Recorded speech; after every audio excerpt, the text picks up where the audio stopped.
everybody. Welcome to The Banished Zone, the show about flesh and blood that's lucky. Featuring Bryn.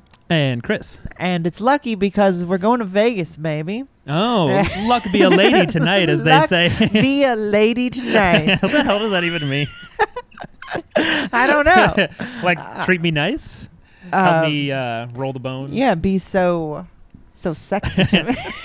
Now I kind of want to show up to nationals with a fedora on and sit down, and when my opponent is doing odds evens roll, be like, luck be a lady today, and just weird them out by tipping my fedora and shit. Just that you do the tall Timmy style tilting them.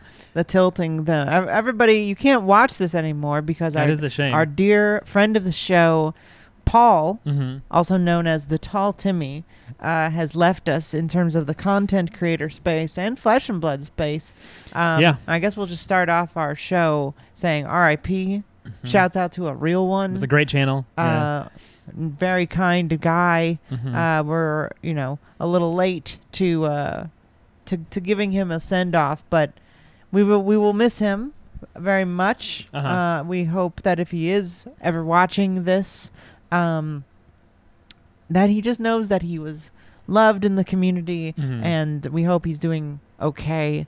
Yeah, invaluable contributions, and I hope he can find his way back to the game at some point. The or thing something. that bummed me out the most was that he was just he wasn't like, I'm going to take a break from the channel. He was like, I'm salting the earth, I'm deleting the channel, and I'm selling all my cards. Right. Yeah. It's a sad thing to see happen to somebody. I hope that whatever happens, it's not as dire as it feels. Sure. But anyway, shout out to Tall Timmy. Mm-hmm.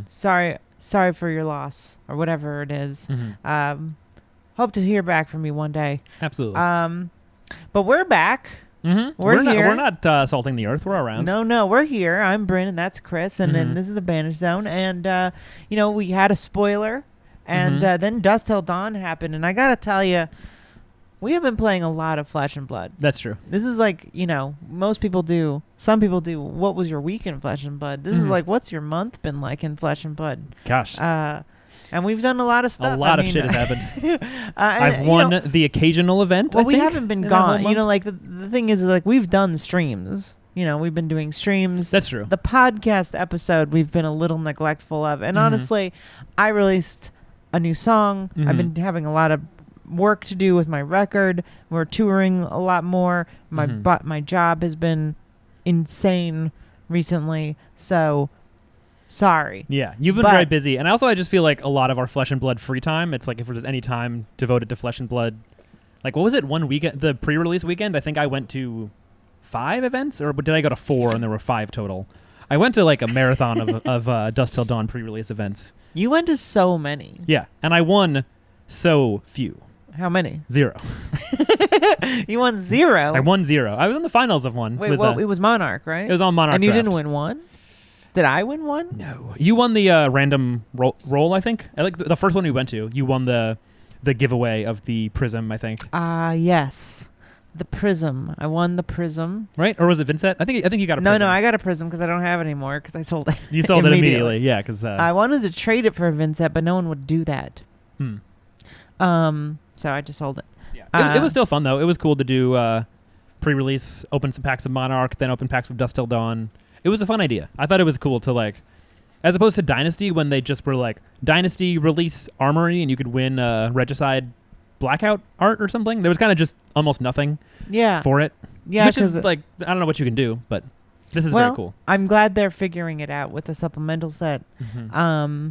Speaking of expansion sets, or sets in general, mm-hmm. James White was just on Push the Point, mm-hmm. the British Flesh and Blood show, mm-hmm. the Flesh and Blood show, but British. Yeah, it's about gardening and beer, and sometimes they talk about card games too if they get around to it. Wow. Shade thrown to our British brother. There's no shade. I'm just saying that's how the first thing they talked about was corrugates, right. which is what Next they call. time, Hamish, if you see Chris in the wild, you're going to have to defend your honor.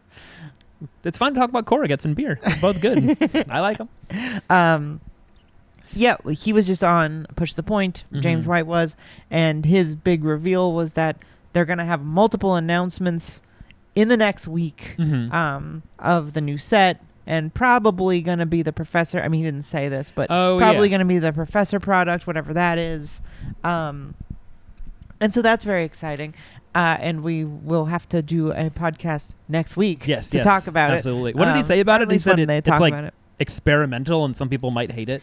That's one of the most interesting things he said Mhm. to me, which was... He said that to you?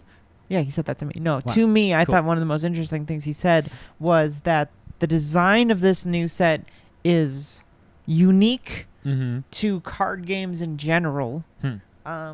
Never before seen style or Huh. he was very vague about it, saying that it was going to be divisive, basically. Mhm. He was like, some people are going to hate this. And then he also said that it's, I couldn't tell if he was talking about the other product Mhm. or the actual booster set, yeah. but saying that it would be like really easy to be your first experience in Flesh and Blood or something. Oh yeah, I guess he could have been talking about the new like Professor Starter box set, whatever it's going to be. Does that have a name? I forget if that product has a name. No. Okay. It does not have a name. It's just, well, actually, no. It must. It was in that, what was it, ICV, that like industry, Yes. like insider mag. I'll scroll down because I definitely, here it is. Oh, It's called Round the Table, Aha. Fab X TCC. We Yeah. haven't talked about this either. Yeah. So this was something that It's was announced. $69.90. Should have been We talked- $69.42, We in my opinion. we talked a lot about PvP, PVE. PvE Mm-hmm. last episode and what we wanted it to be and why it's really important. And this seems to be sort of the big push, right? Mhm. Now, what's interesting about this, it says it comes out September 8th, which is barely over a month away. Yeah. And everyone talked about this already, but I do think if you didn't hear about it, it says players can play as the professor Mm-hmm. in a high-tech Evo mech suit. So he's probably going to be some sort of mechanologist It character. seems like it. Yeah, it's his favorite hero is Dash. He likes mech. As well as a bard named Melody and a guardian named Brevant. So new heroes, Mm-hmm. blitz decks. Over 100 new cards. which is- Right. That's a lot of cards. That's a lot of cards. A 24-inch rubber playmat, not Mhm. paper. Yeah. That's the size of the normal ones, I'm assuming. I didn't actually think about that. Yeah, probably. Like two 2 feet. feet-ish. Yeah. 24-inch rubber playmat. And 1,000 count storage box. That's big. Yeah. That Put all your decks in or for like new decks? Yeah, it's interesting. pretty big, because isn't the like Game-Genic dungeon one like something like a Yeah. 1,000? I think the one we have, Like a big... I feel like the cards layer holds in the high hundreds but sleeved. So it's something like between the Professor box and the cards layer, I think. Like Maybe it's one of those like when they started giving out boxes at that one that's like Tales of Aria yeah, storage yeah. They had a box? dragon one where it's like a cardboard box with cool art on it. Yeah, maybe it's something like probably that. like that. Yeah. Um, So here's a question that I've been wondering about this product is, do Sure. you think these new heroes will be Blitz legal or not? yes. I don't see why not. So why? Why not? Yeah, I've heard like people saying that it's like it would be kind of weird because the professor is a YouTuber, so you end up having like an ad for a YouTube channel in your fantasy game, and it sort of like breaks the immersion. I don't see the issue. I mean, he's not an ad. He's a just guy. him. Yeah. I mean, yeah, like, it's definitely not a big deal to me, and I'm not like, it's not like I'm dreading someone being like, I'm playing my professor deck. I'm just curious, like, do you think that's where they're going with it, or is it going to be meant for like casual play only? I mean, they've already put out very casual seeming heroes like Genis, and he's Blitz legal. yeah, he is. He just came in a regular All of product. them as far as I know, there aren't any heroes that they've printed that aren't Blitz legal except for Yorick. Yeah. Also Rudy, but he's not even young. He's adult. The Rudy Gemkeeper thing. It's like I think it was never actually like released as a product. It's like a promo, so it's not ever been legal to play. I think. Is that so? Yeah, I think so. He's not adult. He has 40 life. Well, how did they let him play it in the dang? So when I played Oh, someone played it in. I played UPF, Uh huh. they let him do it. Oh, interesting. And Okay. you may only have PSA graded cards in your deck. Right. Um, Yeah, actually, that's interesting. So It is legal for UPF? they must have had him have 420 life. I would think so. Yeah, otherwise it'd be a pretty big advantage. The judges were saying that this is the first and only time he will be allowed. Okay. I think it's like a weird gray area. I've sort of read about this on the rules channel in the Discord, that it's like it doesn't. He's not on the list of like stuff that's not allowed. Like it just says you can't play Yorick at UPF events, but I don't think it specifically says you can't play Rudy. But it's also like not really a card you can get very easily. So it's kind of in this weird. Yeah, most people don't have it.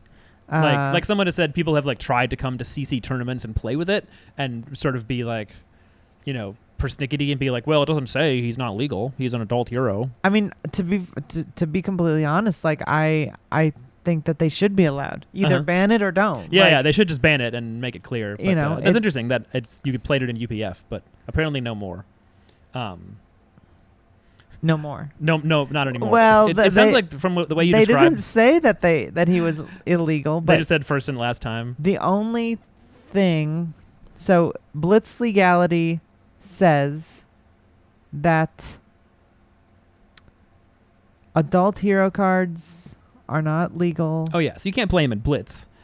No, you can't play Rudy in Blitz. Oh, and then special use promos. Yeah, I guess because he's a special use promo. Special use promos can't be. And Yorick so far is a special use promo. Yorick is also only banned in Ultimate Pit Fight. Right. The only two things that are banned in Ultimate Pit Fight are Yorick and Go Bananas. Yeah. Which is more recent, actually. Yeah. in official events. From the way you described like playing official UPF, it seems like there's like minimal guidelines and the judges were kind of having to like play jazz and like make it up to like have a functioning event. Yeah, it's cool. So I think I think the original intention, and I think one of the reasons it wasn't immediately embraced as a like, let's have armories around UPF. Yeah.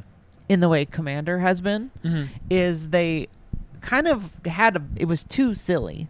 Like it was too almost meta zoo stuff where like Go Bananas. Doing Go Bananas. You didn't want people to roll up and be like, we have to do Yorick and we have to do like I get to wait for me to open packs. Yeah, you have to sit there for 20 minutes for me to find an eye or something. I remember seeing someone like I don't remember which event. Maybe last year when we were in Vegas, and a guy kind of like running past going to a vendor and was like, I need a box of some set. I just played Go Bananas. So he like played it and then had to like run off to get a box to start opening it and look for the card. And I think now that they are doing this, I still think PvE is coming, and James White has said it's going to, but I do think that they're going to take UPF more seriously. So you think this is going to be a UPF type product of like?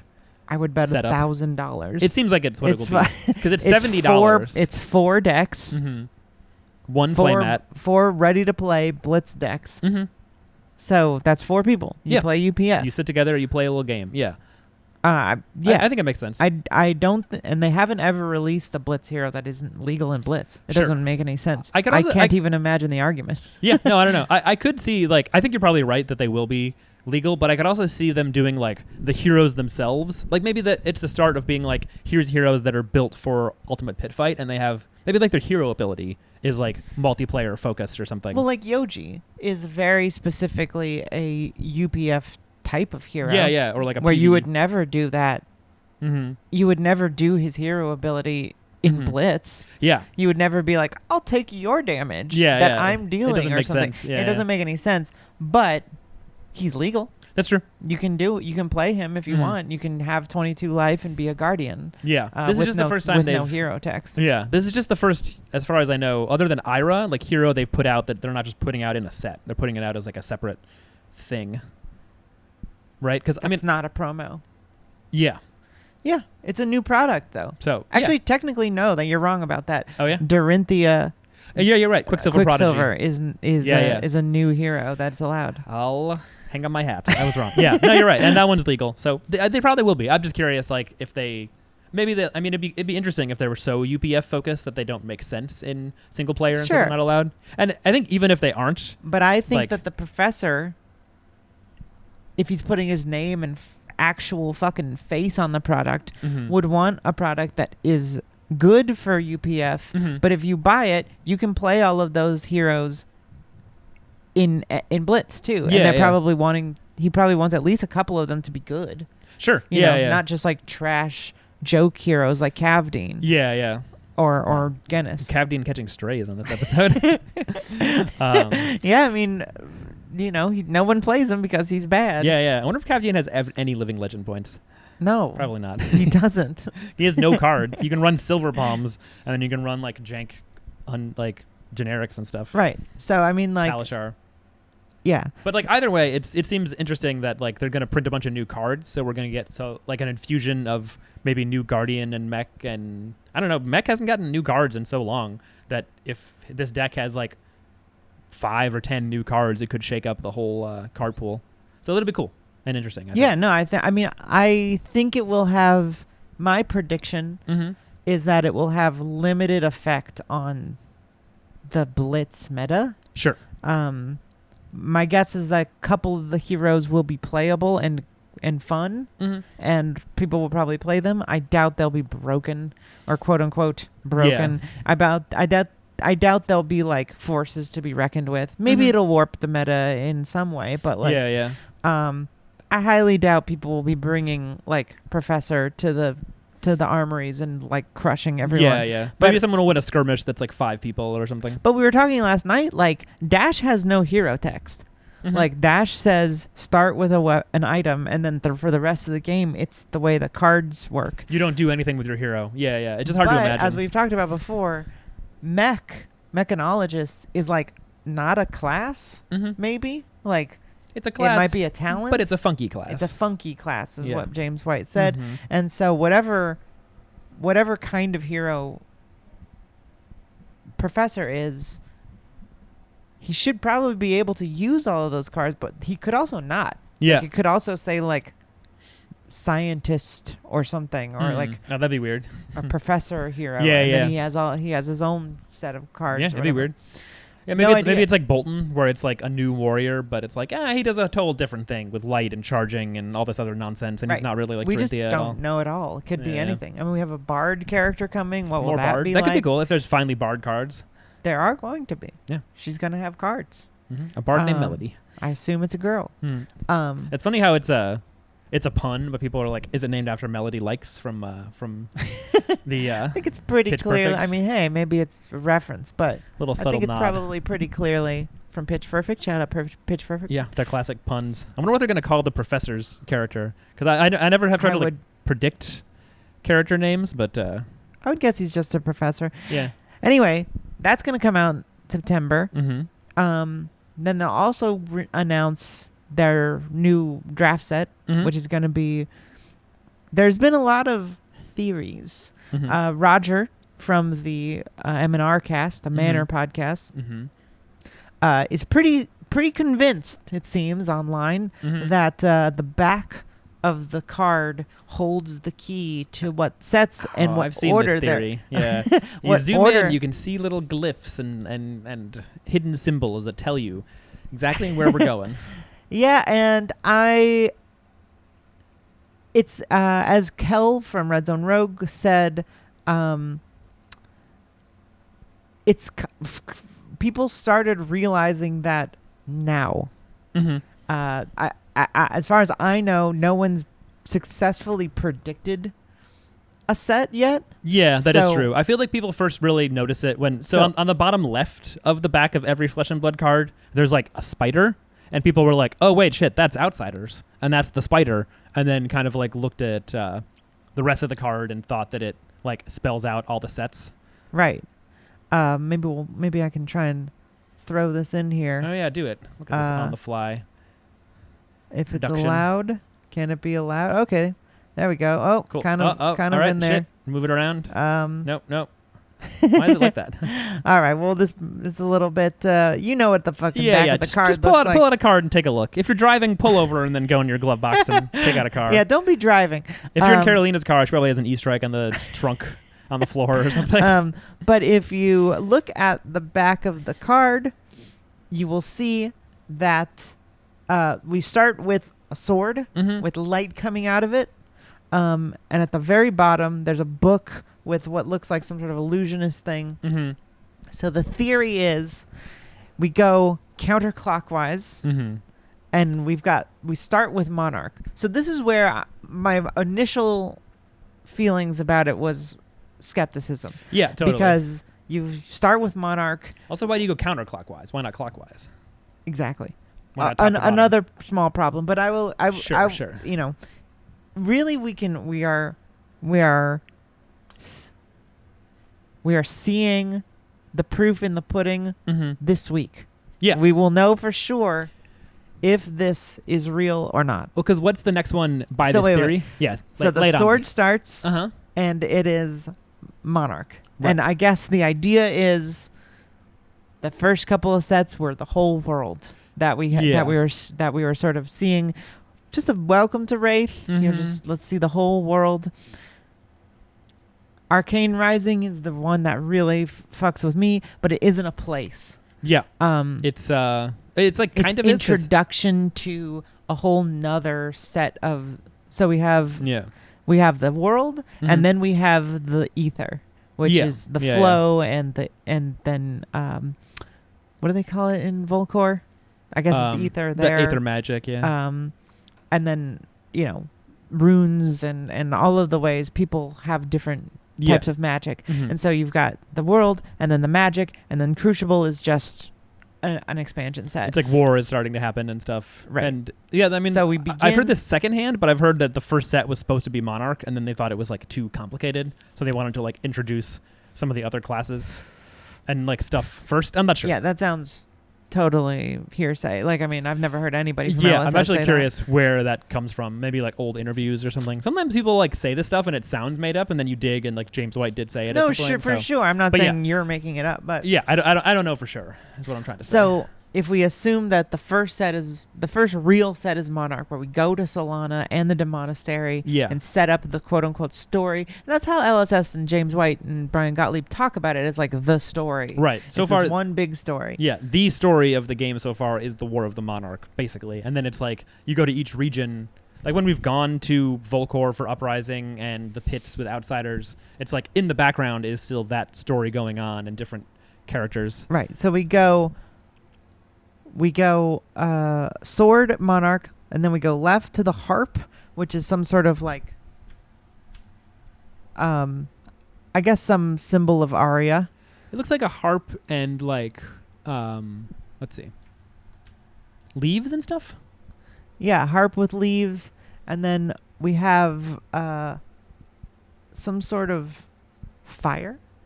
It looked like a little dragon head, right? Yeah, we You got see the it? dragon. So that'd be Uprising. And then that's Uprising. So we're skipping Everfest. Everfest is in Aria. Yeah. So, okay. Thematically tied in. We don't do expansion sets is sort of how they're feeling. And then you have Outsiders with the spider Mhm. right there. And then you have the book, which is Dusk Till Dawn. And that's interesting Oh. because that's an expansion set. Yeah, that's true. But it's also part 2 of a trilogy. Right. It's part Which 2 is- of the War of the It's Monarch. the story. So it's like a thematically like central expansion set. Right. Yeah, I buy it. So that's the idea, is that we skip over Dynasty because that's in Volcor. Right, Dynasties and Volcor. Yeah, that's sort of like how they've started doing these expansion sets. As their story beats. Yeah, as they're well. not just purely like random.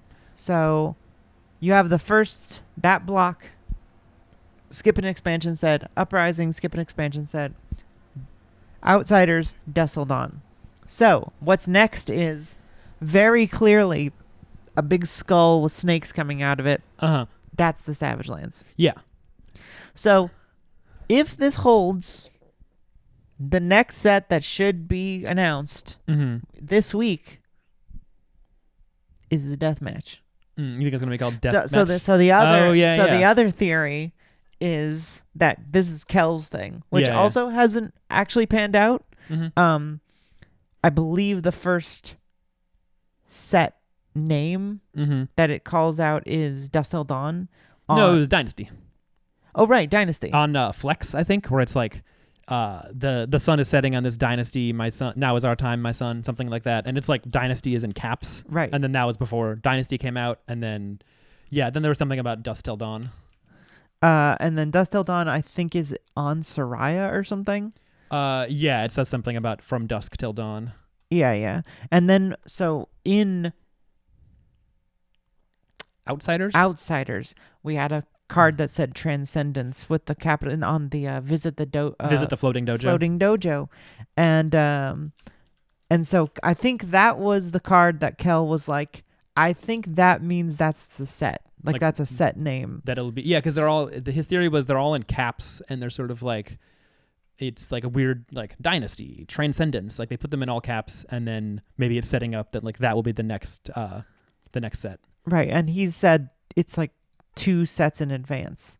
Okay. Now my question is, there's no, as far as I know, there is no search function on Fabri or the FabCube or FabDB of flavor text for some reason.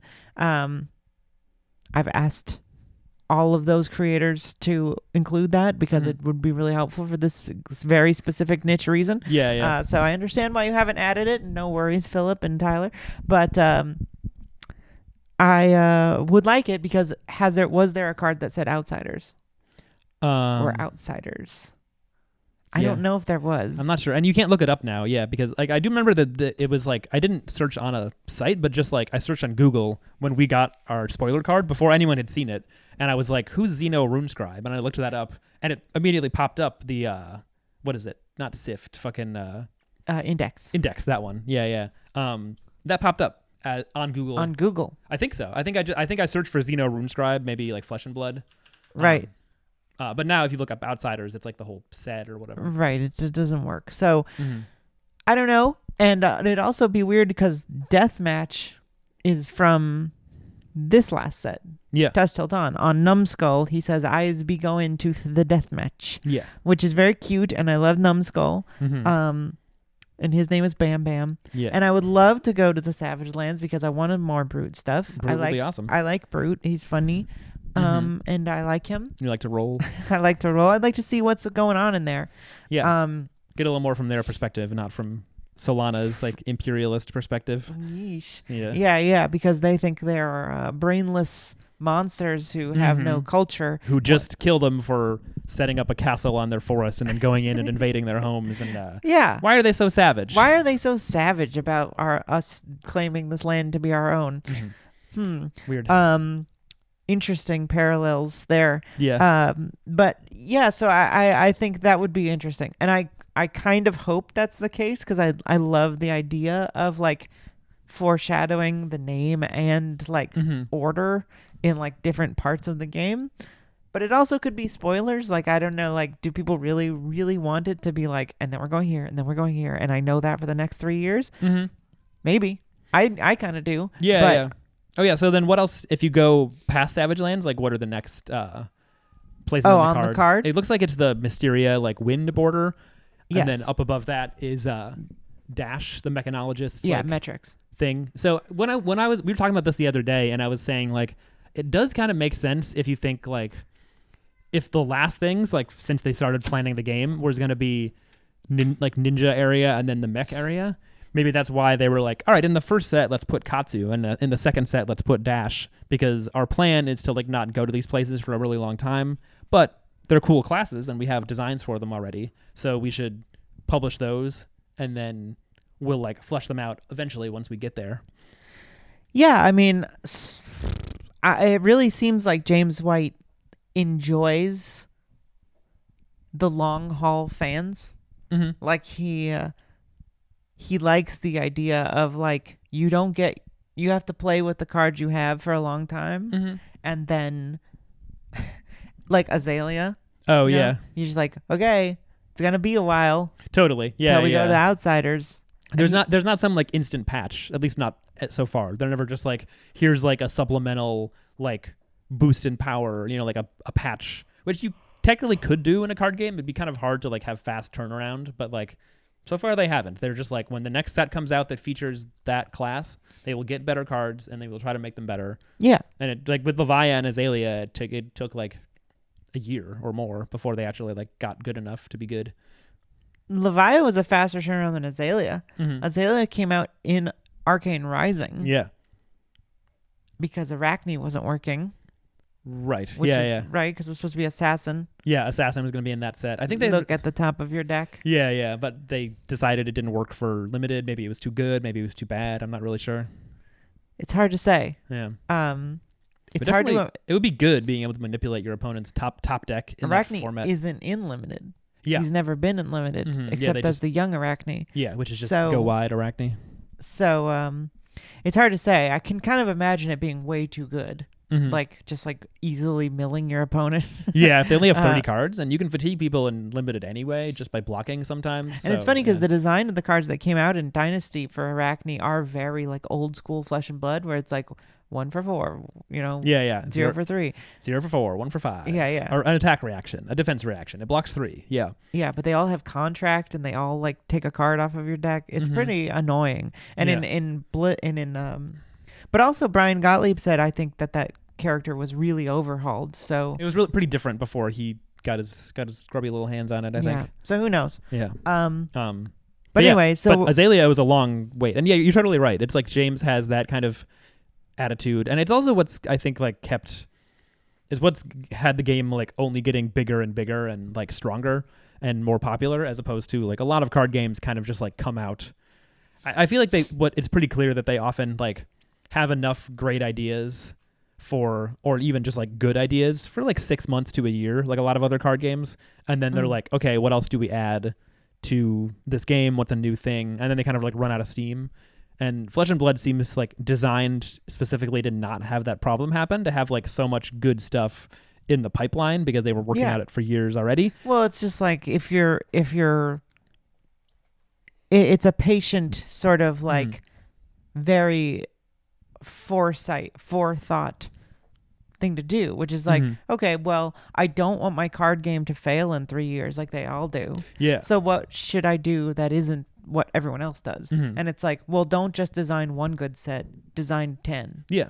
And be like, okay, well, let's have enough ideas for 10 years of stuff, even if like after a couple of years it's a little foggy. At least have like ideas and like meter it out on a big schedule. Like there's an old video I think we've talked about before. Oh yeah, that's a great video. Of James White on like a local New Zealand news channel. Yeah, it seems like their local equivalent of like the Today Show or something. Like kind of like a morning like light kind of talk show. Yeah, just like, oh, thing. they're making a new card game over here. Oh and yeah, like I think like Arcane Rising is about to come out. Or yeah, something. I remember the lady asking him how many cold foil hearts exist, and he's like, I can't tell you that. I can't tell you that. Also, it was funny when they had one of the producers or interviewers or whatever playing a game against maybe like Chris Bewley or something, and she wins. And she's like, I won. And then they like cut to like the behind the scenes of people like showing her like taking back moves and like what to do and stuff, coaching her through winning. And I think it was an Ira match too. So it's like really simple. Yes, that very beautiful little video that is now, I don't know where because it was on the Tall Timmy channel. Oh yeah. So I don't know if you can find that anymore. If anybody has it, actually, please send it to me. I'll upload it on the Banished Zone channel. I would love to see it. Yeah, it was from a Facebook page, I believe. It was like the Facebook page of this New Zealand show. Yeah, maybe I'll find it. Maybe on YouTube. We'll dig around. Yeah. Point is, maybe we'll put it right here. Sure. But if you watch it, you'll see that James White, they're showing like a bunch of stuff with The Office, and there's all of this like these huge cork boards with like all these post-it notes and index cards that like have the whole story of metrics, and like Ricky is the optical monocle guy. Yeah, it was stuff like about Snatch guy, about outsiders, right? It was like Azalea goes looking, gets an assignment, and goes and does this. It's like stuff that was going to happen in Outsiders. They were already like putting it on the board. Yeah, Ricky goes down to the pits to look for somebody, Azalea, I think, to get her to hire her to do something. Yeah. Like all this like very intricate story stuff that hasn't even happened yet. Yeah. Yeah, I feel like if there's one criticism you could give of like how Flesh and Blood doles out the lore and stuff, is that it's like so long game planning minded that it's like it really demands a lot of patience, where it's like, here's a little drop. It's like, why did Katsu and Benji go to the pits? We'll find out in Transcendence. We'll find out later. Yeah. There's a lot of like, you'll find out next time. And it's like, that's how comic books work. It's like, you can take years and years to get a satisfying conclusion. Think that my biggest criticism of LSS's story rollouts so far is that like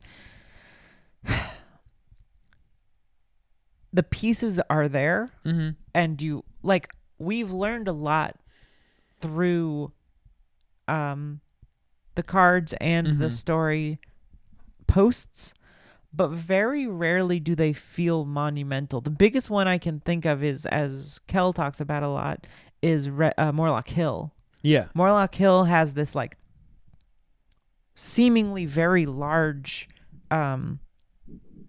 like I guess I'm trying to think of the word of like this sort of big cathartic thing. This thing that feels impactful. This like crazy event that happened where Minerva just gets like sucked into a dark portal and looks like she probably dies. Right.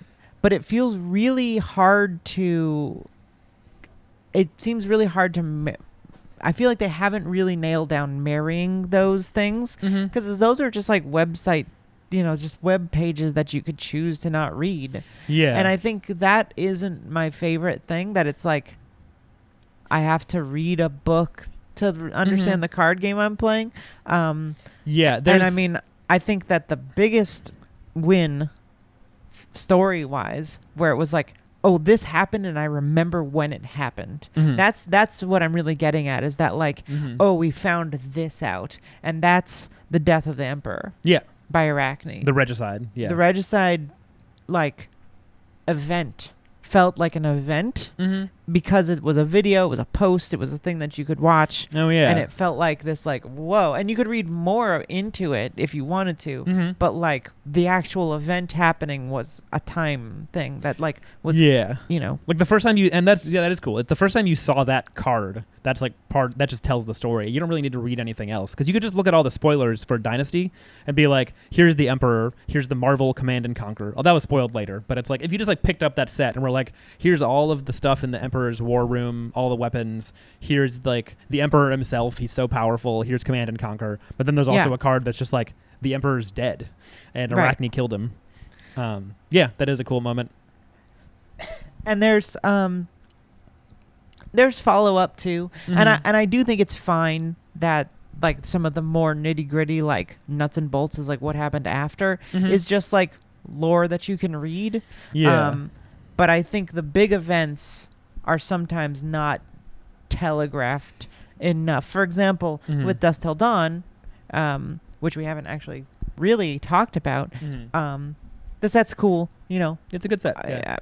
It's got a lot of great cool cards in it, and I like them a lot. I'm playing Leviah. I'm playing Decimator Dory. Oh yeah, I'm having a good time with it. I played Dory at Decimator Dory at my last armory, and I went 2-1 and only lost to Chris. I'm sorry. On Lexi, because he's good. Lexi good. And then I went and lost in the final like a chump. To Lexi. To another Lexi. Yeah. And so lots of fun stuff. I mean, wait, just pause real quick. The Decimator Axe is one of the coolest things they've ever printed. Decimator Axe is sweet. Yeah. To me personally, like what I love about this game, more than the story, more than the art, is the way it feels like you can have a loadout. The way you can change your move set. Yeah. And to me, that was a little bit limited, just because they focus on printing more heroes. Like, for example, Pistol Dash versus Plasma Blaster Dash. Yeah, Plasma Barrel Shot versus Hanabi Blaster. Isn't that different? Like, it's definitely a little different. It lets you do the like mid-range, like more control-y dash playstyle with all the pistol items against Guardian. And Axe's Dory versus Dawnblade Dory is pretty different, but there's stuff crazy. Like there's like Kadachi Fi versus Emberblade Fi, where you're focusing more on like momentum, Mask of Momentum versus like his more. Yeah, but it's like the basic play lines feel very similar. Totally. And similar with all the bows. Like every bow is like, I mean, I guess you could argue like. If you're Death Dealer Lexi, it's a little different. You wouldn't want Go Again. But yeah, you're right. Warrior is the only class where it's like very... I guess Mech is like this a little bit, where it'll be specifically like all the pistol items only work with a like gun specifically, right, or pistol or something. I think it's like the type is gun, so you can't use it with plasma barrel shot or with hobby blaster or anything. And then warrior is similar, where stuff will be like target sword or target two-handed or one-handed Dagger weapon, or whatever. target axe. So if you play an axe deck, then suddenly anything that says a sword or mentions Dawnblade you can't use. You have to use axe specific stuff. Right. So finally, someone's card pool has gotten big enough, Mm-hmm. and it's one of the earliest heroes. Yeah. She was in the first set, to really feel like you're playing a sort of quality build in Dark Souls with a rapier. Yeah. And then you found a fucking huge axe. Mhm. And the first time you try it, you're like, oh my God. You Mhm. know, you're like heaving it and you smash it. Like Yeah. that flavor, I don't think I've felt in this game until now, really. Like, you know, there's been, like we mentioned a bunch of other like examples of, Mhm. you know, changing your weapons and it changes the playstyle. But the vast difference in like dex to strength, Mm-hmm.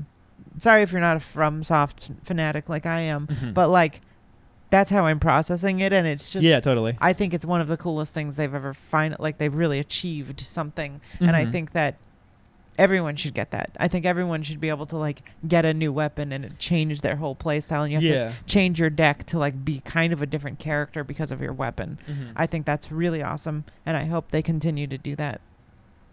So set's good. Yeah. Were you saying something about the Dust Till Dawn? Oh, I don't remember specifically. Okay. Yeah, I don't know. Yeah, the set's very cool. Mm-hmm. But Oh, I think I was gonna say, like, I think you're right that like the Emperor is like the best like big event storyline, and I also feel like Uprising is where like the like little bits of the narrative, like being on the cards, really came through in a good way. Like I remember Uprising. playing, Oh yeah. like when I was playing Fi a lot. No. Playing I think against all our- the draftable sets are really Mhm. good at like creating a place and Yeah. and stuff like that. Yeah, because I remember when I was playing Fi a lot, our friend Eric, who owns Action City Comics, great store, check Great it out. store. Shout out Action City. When he was like, I'm starting to see that. All free ads on this show. Yeah. But not for the show that does not give free ads, because they wouldn't want one, so we shouldn't give it to him. Well, they are very clear that they don't give free ads, except for me. Oh yeah, that's true. They do mention for you. me personally. Yeah. Not the show. just for the for concept of Bryn Yeah. existing. Yeah. Well, that's fair. I'll have to get into Logan's dreams somehow. Yeah, listen to Flesh and Pod, everybody. It's a fun show. Check it out. It's out every week, whether Yeah, Logan wants it to or not. Unlike ours. Yeah. Wait, what was I saying? Yeah, our friend Eric, LGS owner extraordinaire, he was commenting how once he'd played against Fi enough, he was starting to like see the story, because there's like, you know, one of the cards has a guy who's like broken out of his chains, and there's like a card that mentions that like the Volkai monks are getting involved. Yeah, and like yeah. you sort of see all this like flavor, and you're also like looking at Fi's hero card, you're like, I see why this guy is like leading them, because everyone kind of has like a similar vibe, and you can tell that they're all like, and the whole concept of like Volkai and Drakai, where they're basically like what's the proles and the bourgeoisie? the proles and the plebeians, or whatever they call it in ancient Rome. You mean the patricians and the plebs? Patricians and plebeians? Yeah. You kind of get that vibe, and then it would be cool if you saw more like specific stuff, because you can read stories where it's like there's actual like battles happening, and they, I don't know, kidnap generals from the Emperor's army, and like Dromai does stuff. You Yeah, can just get like little drops. I in the really cards. understand, you know, I feel like when I first heard James White say that they wanted to write books, like I was a little skeptical of that, and I'm still skeptical because no shade to anybody who works at LSS, but like I think the writing is not at the level of something I'd read a whole book of yet. Sure, I think that it will get better. It's and really I think, fun flavor for a I think card it's game. gotten way better since like the first couple stories. Totally, yeah. And even the first lore book. Mhm. But that's sort of a taste thing. Like that's to me the original lore book kind of feels like the Silmarillion, where it's just like, and this happened, and this happened, and this happened. So it's not that I'm not saying anybody's a bad writer or anything. Yeah, it's sort of just like it would have to be very. I'd love to, but now I would love to have a book released with each set. Yeah. Even if it was a short book, like a little just like collection of short stories of like what's going on in the setting. They were doing that with Magic when I was in high school. That's so cool. I don't remember anyone reading them. I wish I was into Magic. Yeah. My In friends high were. school. Yeah. It was fun. Or middle school. Yeah, middle school. It was. I wish I fun too. bought 10 cases of alpha when I was in 6 years old or whatever. Yeah. If you could find it. But Dusk Till Dawn, what I was going to say was Dusk Till Dawn, while it's a great set and I'm enjoying it, I think it's awesome. It's fun to open. Although I'm never going to feel great about only 10 cards. Yeah. Like, it never feels fun to just be like, nope, that's it. Oh, that's the back. Especially because there's so many tokens you can get in it. So it's like, hey, a rune chant. Hey, a seismic surge. Cool. Yeah, it's like, I don't want this shit. Yeah, get it out of here. It's not a draft set. Yeah, I don't need it. But that's just me. I think, I don't know what happened. Like, this is supposed to be part 2 of War of the Monarch. And I'm like, okay, so who won? Did anyone do anything? I think all we know is there's been more. Prism got like taken over by Soul or something and is like kind of creeped out, or like something happened to Shiana. Yeah, I don't know. It's you like, know what I mean? It's just yeah, like, totally. I don't know. Was there a big event that happened? What did Vincent do? All I know is that she's badass and she's got a big Iron Maiden. I didn't read the lore. Yeah, I didn't really either. I know that there's a really cool Vincent story that people were like saying, but like I didn't feel it because there wasn't a post. There was an event. Yeah. There wasn't like a explainer that was easy to process that I could then explore. The closest thing is United We Stand, which that story is all these people came here to Solana and they're fighting the Shadow or whatever. Yeah. Like Lexi, Bolton, Bravo, whoever else. The Bolton got cut off, Mike Wazowski style. Bravo, or Bravo. Hayden style. The hand, yeah. Bravo is in Starvo mode, so he's embraced the flow. Like we know that happened. I like, but that's about the it. Very general broad strokes of the aesthetic of the story. Yeah. Of the big theme of the set, but like, why did Morlock Hill happen now? Why did we get that card? Yeah, it kind of feels like we watched a trailer for like Avengers Endgame, and we're like, okay, so they team up and they fight the bad guys. Right, exactly. Now I want to know what happens. But did Thanos snap? It's like, I don't know. I haven't seen the movie, and so yeah. That's true. Maybe it won't actually happen until the conclusion of the War of the Monarch that we get cards. But that then are like, what's part 2? What happens? What happens in part 2? I guess they like team up? Leviah gets consumed or redeemed. And then the Arya people came to help Solana.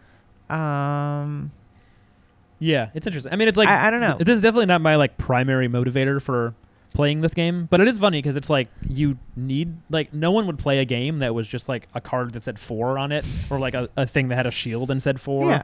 It would be really boring. I mean, I think they are definitely better at it than any other game. And they're reinventing the wheel. And so my criticism comes from a place of like, I see you. I see what you're trying to do.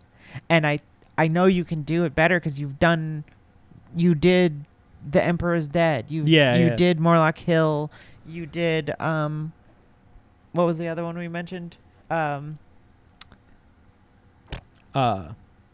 There was another event, larger event. United We Stand, that one? No, that's not as good, I don't think. Yeah. I mean, but that was a really cool reveal in IGN. Like, that was very special. And yeah. So I just think that, like, I personally would like to be as involved in the story as they want me to be. Yeah. Maybe it's like one of those. I feel like it's a little out of distance sometimes. Maybe it's like one of those videos where it's like zoomed in on someone doing a drawing and you can't tell what it is, and then it like zooms out and you realize it's John Lennon's face or some shit, you know, like.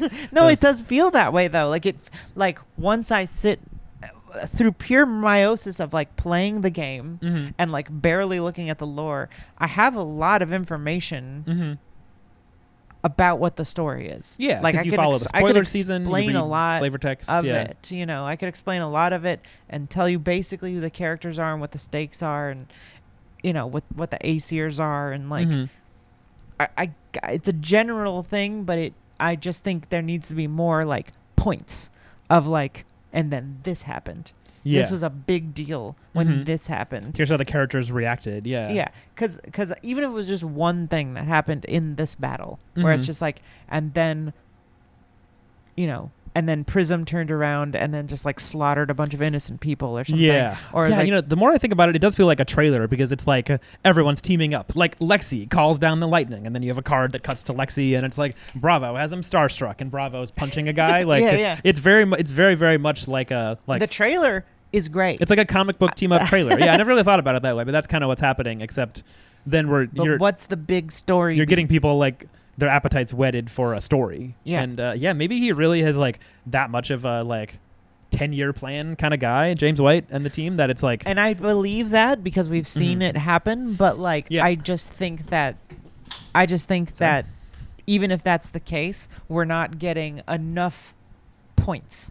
Yeah. We're not getting enough like like there should, to me, story beats should be at least 3 a set. Sure. Like the Regicide one as an expansion set, like the Emperor's Dead, that was for 1 cool. And then I remember reading the Dromai, the sort of twist of that, where Dromai's like was gonna go talk to him and kill him herself, and that because she was like in cahoots with Fi or whatever, and then like is that what was happening? Yeah, and then, okay. Well, it's sort of implied. Yeah. And then sees the Emperor dead, and she's not supposed to see it. She's the only one who saw it. Yeah. You know, it's interesting because you think about stuff like you have specializations that feature a hero, and you have like the reason that Fi's face is burned when he's an adult is because Dromai grew up in his village, but then was taken away because she's half Volkai or whatever, like the rich one is. Yeah. And when that happened, his face got burned. So it'd be cool if that was a card. Yeah. I don't know what the card would be called, and I think the issue they maybe run into is that they're very focused on the cards being like fighting action type stuff. Like, you know, when you have stuff like Rising Resentment, it's like a guy breaking chains, or like Mounting Anger, it's like a guy with a sword. Like it all has to feel very like relevant to like I'm punching you. And so like Fi watching his like sister get taken away is like not really much of a like what game action. There's no like right. I'm gonna cry and not attack you or something. Yeah, it's hard to put story in like the fighting part of the game. Yeah, what But, cards like, are even like that? I don't know. Morlock Hill is a card. Yeah, Morlock Hill. That's a card where it's like literally sacrifice Minerva and you won't die. It's a really insane card. Yeah. And it's like seems hard to play and get use out of. But it's Blitz only, basically. Yeah, 'Cause yeah. You can only play Minerva and Blitz. Mm-hmm. But I love to watch them figure it out. Like, you know, if you're from LSS, if you work for LSS, sorry, I don't know. Brian says he watches a lot of stuff. So, hi, Brian, come we on got the you. show. Get on the show, buddy. If you watch this far, you have to come on. That's true. You do. If you're now. falling asleep in bed and you like put on a Flesh and Blood show, and if YouTube brought you here, it's it's too bad the algorithms decided you're on the show. But if you were, you know, I don't mean this criticism in any way, but constructive. Mm-hmm. I'm sure you're aware of that, but I think to me, it's really fun to watch you guys figure it out in a way that I don't think any card game has. Yeah. So it's great, but yeah, because so many characters are like you're just teasing me. You're making me expect the highs that you've already accomplished all the time. I'm trying to think of like what character do you get the most like sense of from the cards, and definitely like the art does a lot of heavy lifting just in terms of like vibes. I'm thinking of Outsiders where you have Azalea and like Premeditate, where it's like there's like multiple cards of I love that card. Right? It's like Lena Bell's in the background like goofing around, and Azalea's like chilling and has binoculars, and she's like, okay, I'm gonna look for where that guy is. And that's similar to Seek and Destroy, where she's like getting ready to seek and destroy, and like you're seeing her like doing her thing and being in action. 3 of a Kind, where she gets the cards, like that's very flavorful. And it's like if you go read the lore, it's like she goes to that tavern and then they give her the cards that tell her who to kill. And Red in the Ledger, it's like that's definitely a character where there's like a lot of, I think it's like part of the reason that there's a cult is it's like, people love her because there's like a lot of character there. But yeah, in terms of like events in her life or her part in the story, it's like I don't really know what she did in Outsiders other than like be in the pits and kill people. Yeah, that's what I'm saying. Like the place of it is very interesting, and then even the Uzuri's story where and again I read some of the lore, like I try to keep up with this stuff. Like Uzuri, when the other assholes come and they're like, seems like somebody killed the fucking emperor. What are you gonna do about it? And she kills them, and they all have a thing. And also the cute Squeaker's Christmas. Oh yeah, like a little Christmas special. Hanging out with them in the lore is cool, but I want to know what the big beat is. Like I want to know, like, okay, what happened? What's the big event? And there should be, maybe you can't do a video for everything, but like, why not? I don't know. Like, tell me what the big beat of the story is, and why does it affect Katsu? Like, did they ever interact at all? Katsu, did they hang out? Katsu, and then so it's like. That's the kind of stuff I want to see. We are getting close to the end. And and we're not a big meta show. I think you've all noticed this by now, but we don't try to do like big long analysis of the meta. But Vegas is coming, baby. We're excited for Nats. Roll them dice. I have just been thinking about how much I'm not going to care about the games I play. You're not going to sweat at all. You're going to be just simply chilling. I'm not going to sweat at all. I'm going to play Shapeshifter Sealed. I'm going to play up UPF. I'm going to, I don't know if Carolina wants to help me participate in the cosplay bingo. Yeah, that'd be fun. You know, I don't know. I'm going to do fun stuff. I'm going to hang out with people who are there. And you should walk around with these microphones and just talk to people. I might. That'd be fun. I might do some vlogging, as Az says. Oh, yes, a vlog. Lovely old job. It's me and Jim from Fab PC Cards. Yeah. I might vlog with some people. It's probably fun to be him if you're him. Yeah. But what do you think? You're playing in Nats. Yeah. Chris is going to be doing the opposite of that. I'll be sweating hard, Sweating hard. I'm going to try to have fun. I'm going to try to like be sweaty but having fun, you know. Like, I don't know. I feel like I'll sweaty and having fun. Some of the pros. We were just watching the Calling Birmingham and watching Pablo Pintor like play the finals of a Calling and lose. He just looked like he was chilling, and it's like he didn't exactly look happy when the guy beat him, but he like smiled and gave him a fist bump and like looked like he was just kind of, I don't know, enjoying the moment.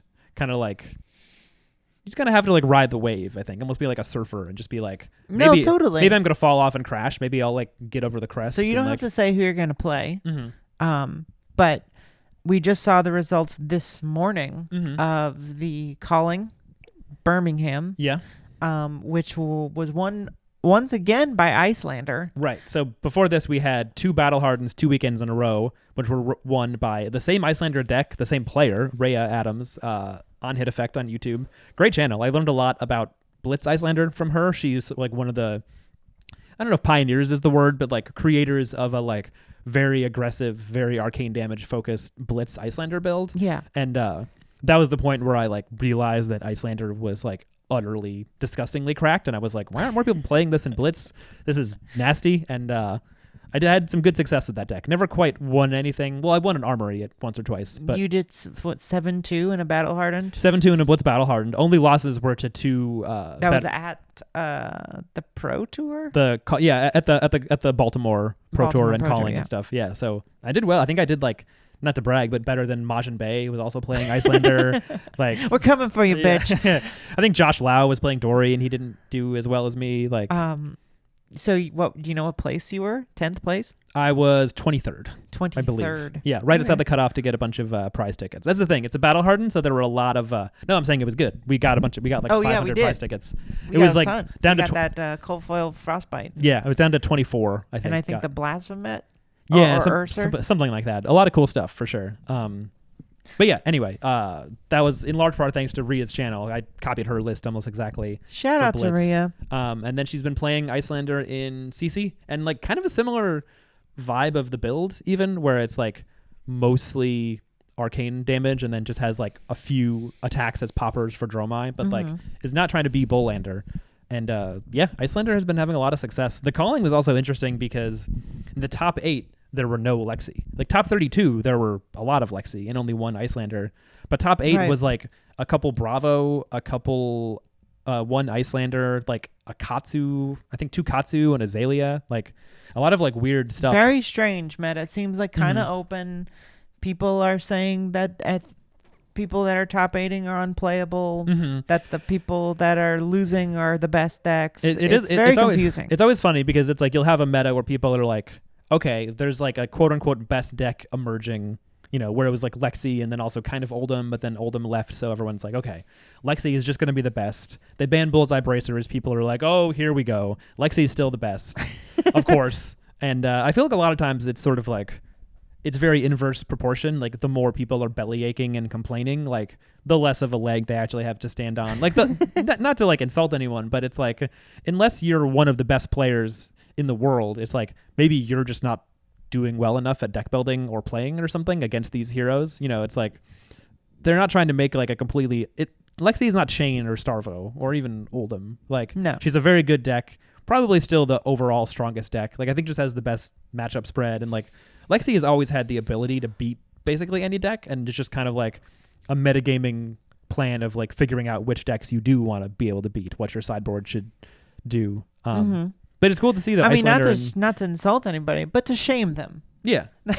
You should feel shame for saying your terrible opinions online. Yeah. And being so wrong. Practice more all and the get time. better. Yeah. I mean, because like, did anyone think like Bravo was going to be so good he could make the finals? I don't know. Like, No. of a calling? Not really. People were like, surely Lexi will win. Surely it'll be 5 Lexis in the finals. So we're definitely not in some kind of like Oldham Icelander scenario where there was that like calling earlier this year where wasn't the finals like a Briar, 4 Icelander, 4 Oldham and 3 Icelander or something? I don't know. You're telling me Remember? for the first time? It was the one that Michael Hamilton won, where Tarek made the top 8 with Briar, but then lost to Icelander, and it was just like all Icelander and Oldham. And people were like, "Oh, look at this! Ice is too broken." Oh yeah. I mean, people are complaining about that right now. They're like, "Come on, get Icelander out of here! Ice sucks." And it's like, she really did not. Lexi is good against Icelander. Azalea is good against Icelander. Like, I think certain builds of the ninjas are good against Icelander. Dromai can be good against Icelander. Dromai's pretty good against Icelander. Yeah, it's not an auto win or anything, but she's good. New Prism even probably. So, yeah, I think the meta is like in an interesting like.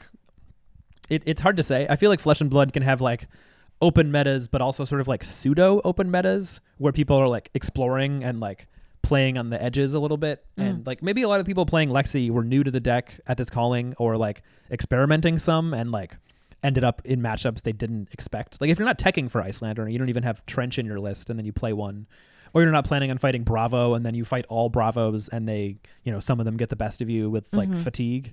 I think it's sort of like there can be a period where people are like experimenting a decent amount, playing their favorite decks, playing like weird quote unquote off meta decks to like experiment.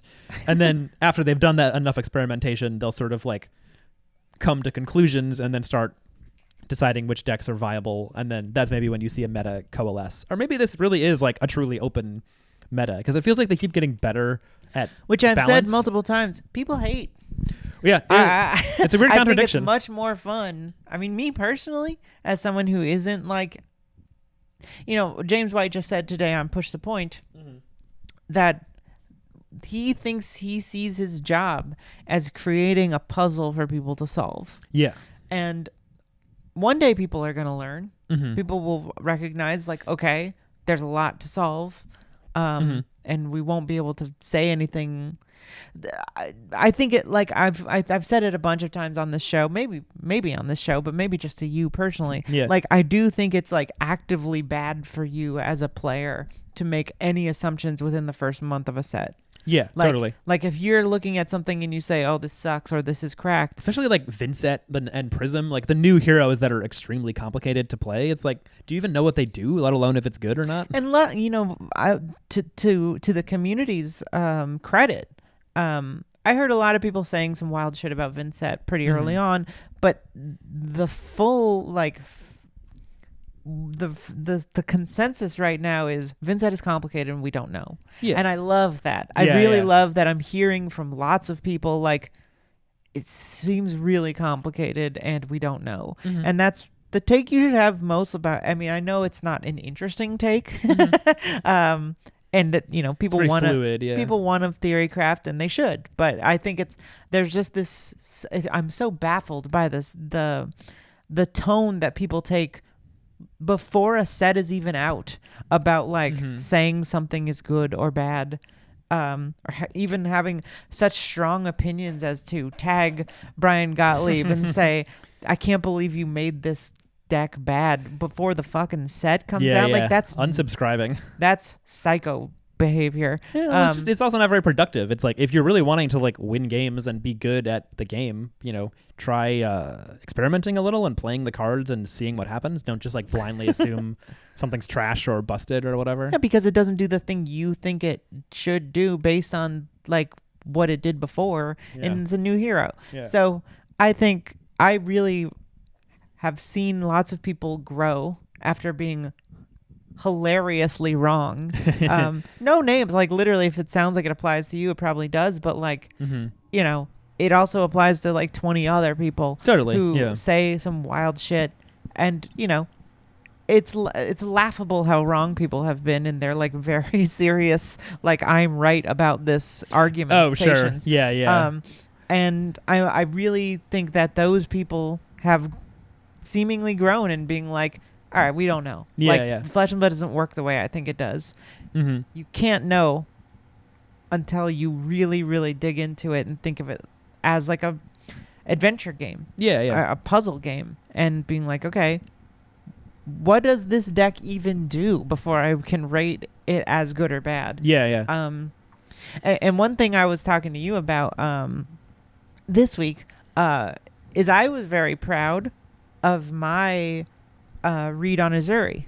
Oh, yeah. Everyone said that. Like, this is one where I was like, everyone said that deck was dog shit. Yeah. Like, really, almost nobody had a good opinion on Azuri. Yeah, I feel like people were either like... Everyone on our team was like, Azuri's not good. The math doesn't work. Right. And everyone even kept repeating that phrase like they were like, sure, like seagulls. People would either say like Uzuri's terrible, or maybe they would be like, I think Uzuri will be like Dory, where at the start people won't know what she's doing, but once you figure out what she's gonna like the common stuff she does, then she'll be easy to play against. Yeah. And that's really not true. And it's like, I think because Uzuri just has too many different things she can do. It's like, if your opponent says, okay, here's a dominated isolate, and you're like, could be a shakedown, could be a command and conquer, could be a leave no witnesses, could be a surgical extraction. I'll just assume it's one of those and play optimally. And it's like, you really can't. You'll just like get blown out sometimes. Yeah. And I think that's the thing is that, and like Brian says, there's a problem looking at the game quantitatively.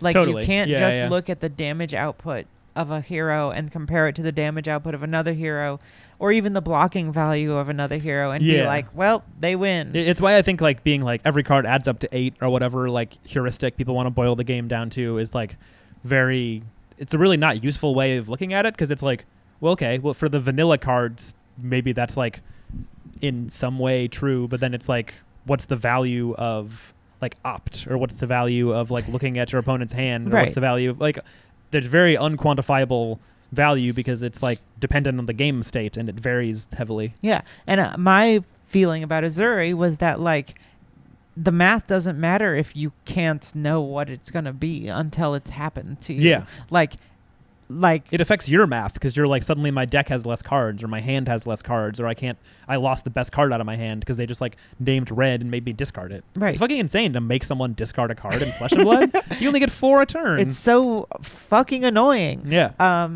And so I think I was able to identify that as like, yeah, totally. It doesn't matter how good you are, because if you're leaking 3, even if you're leaking a couple and a bad on hit every turn, like that's horrific, and people don't know how to play against it. And Azuri has been top 8ing basically everything for a while now, especially against Oldhim. And who's else she's really good? Lexi she's really good against, and like aggro decks in general, I think depends on like, so if you're targeting Lexi, Azuri's a good choice. Anyway, so I love when it's an open meta to think about. I don't like playing open meta. Like me personally, I'm much less interested in playing competitively right now than if it was Starvo. Yeah, that's there's an interesting thing where it's like I've heard players talk about that, where they're like, I miss when it was like a 1-deck format and you just had to be like, all right, play Chain and make a plan for the mirror, and that's basically what you would do, or like play Starvo, and like, because like that meta, I liked I like a top 3. It was like Chain, Viserai sometimes before he got banned, Prism and Starvo. Just like those are the best decks. Everything else was like you were kind of kidding yourself. If you were like, I want to win this event at all costs, it's like play Starvo or play Chain or whatever. Right. I sort of felt the same way when it was like the first time when Icelander hit Living Legend. I think we talked about this before, but like Icelander and Oldhim both LL'd, and I'd been playing a bit of Oldhim and Blitz, and it was fun, but I really had more fun playing Icelander. Also thought she was better, like a stronger deck, but just in general, it was like, it's such a fun play style. It's like playing Wizard is so cool because you're interacting so much with your opponent. You have all this like weird stuff and equipment to think about with your Metacarpus and your Storm Striders. And I was having a great time playing the deck, and then it hit Living Legend. And I do think from like an objective standpoint, that is good because they probably should have just banned Storm Striders and Blitz if they wanted it to be balanced. Don't say that. They won't. Wrong. But they definitely should have banned Icelander. Like, Icelander was way too strong. They tried to nerf her by banning some of her best cards, and it turned out to not really matter. I like that the last time they talked about Blitz, they were like, you know what? Fuck it. Like, Blitz is wild. Yeah, sideboard. It's crazy. Like, you know, maybe we'll have a sideboard. It's a fluid thing. They're experimenting. It can work. Yeah. But so it's like gonna be higher variance. I think it's cool. I think it's cool that they're like, okay, if there's a deck that's too strong in Blitz, it just like blazes to Living Legend. Totally. And that's fine. Yeah, and that's what happened. It'll own the meta for like a month, and then it's over. Yeah, I think that's cool. It wasn't even like she won every skirmish. She won like more skirmishes than anyone else in that season. And so yeah, overall, it's good for anyone else who wants to play most other heroes, considering Icelander could just feast on them. Like if you want to play Kasai or Ira or whatever. Right. But after that, I was like, I guess I could learn Kano, but like I didn't feel drawn in the same way to learning Kano as I did for Icelander. I also didn't know if it was so cracked that it was like definitely the best deck. So it isn't, and it never will be. Yeah. So I was just kind of like, I'm not sure what to play. I ended up playing like Ira a decent amount when we were doing Blitz armories. And the thing is, like, we are now. Yeah. We just did one. Or we just did a Monarch draft skirmish. But it's skirmish season. It is skirmish season. And I'm probably going to play Ira at some skirmishes. And I sort of was like, I kind of just wanted to go in the opposite direction. I was like, what if I try something that's like really simple and not a wizard and just like see what it's like to be a class that blocks more in Blitz? And it's fun, but it is like, I do wish I could just sleeve up Icelander and that's the deck I'm playing for a skirmish. Yeah, it feels a lot better to be like, I know my plan, I know what to do. But, you know, I think both of them, I love to have seasons of like, because it's like let's see something cracked, let's see something way above rate, and then have them go away, and then we're open again. It just gives people more. Yeah, that's the thing. Like the open meta, if you want to play something that like loses to Icelander, which last meta was like basically everything. I feel like Reinhardt could high roll you, Kano could beat you sometimes, and Prism, I guess. Even Prism was not that hard in my. I beat a Prism in the Battle Hardened. Yeah. So, and that's the thing. It's sort of like, it's not good if your deck, you're like, oh, I have no bad matchups, because that means other people are like, I hope I don't play fucking Icelander, because then I know I'll get destroyed, and there's like no chance. It's not good for anyone who wants to play those heroes. So there definitely needs to be like a balance where people can be like, hey, now I can feel better about playing Chain. We come and we go, and I just hope, I like it when it's a little broken. Yeah, but the broken stuff's fun. You know, it's fine. The open meta is cool. You can play. I'm gonna play Decimator Dory and just probably lose a couple games and win a couple games, and it's fine. It's a good time. Yeah. And I'm not that competitive, so. Yeah, that's the thing. It's like I'm trying to be ready for CC. So like, if I'm gonna be like going in the lab and being like, what's the optimal deck for me to play? I'd rather spend that time practicing CC and Monarch draft and shit. So I kind of am just like, Ira is pretty strong. I'm fine at it because it's very simple to play. So just like tweak that a little bit and bring it and see what happens. Not that worried. Yep. Well, Flesh and Blood has been crazy this month. We've been doing a lot of it. Sorry we missed basically all of Dusk Till Dawn season, and we're already going on to the next one. But not that sorry. I mean, not that much crazy. Like Levia Redeemed has been awesome, and Levia has been like top 8ing some recent tournaments. That's so cool, and I love to play her. But yeah. You know. Like Vincent and Prism and Bolton, I feel like they're still figuring their shit out anyway. So there'll be plenty of time to talk about the set and the impact. And you know, no promises, but we'll probably be back pretty sooner than later because we've got a little bit of time. So we'll see you soon. This has been Banish Zone. Thanks so much for watching. Obviously, we're never really going to have a good release schedule that we're going to be able to follow very often. So please subscribe. Yeah. Don't you want to know when we put a video? Because you'll find it. It'll pop up when we're ready. Yeah, maybe Bryn will find that video and we'll post it. The New Zealand news video. Resurface a little of that conversation. That'd be fun. Yeah. So subscribe. Follow us on Twitter. I'm at Banish Zone. Chris is at Blue Plunder Run. And listen to my band. I put out a new song, and we're working really hard on this record. It's called Stay Inside. The song's called A Backyard. It's the kind of shit. Well, I was gonna say, I feel like your last album, Vincent would have loved. This new one, Maybe Lexi and Dash. I think would like Briar'd be big into this it. record. Ooh, Briar would like this one. Yeah. Yeah. All right. Until next time, you're You're banished. banished.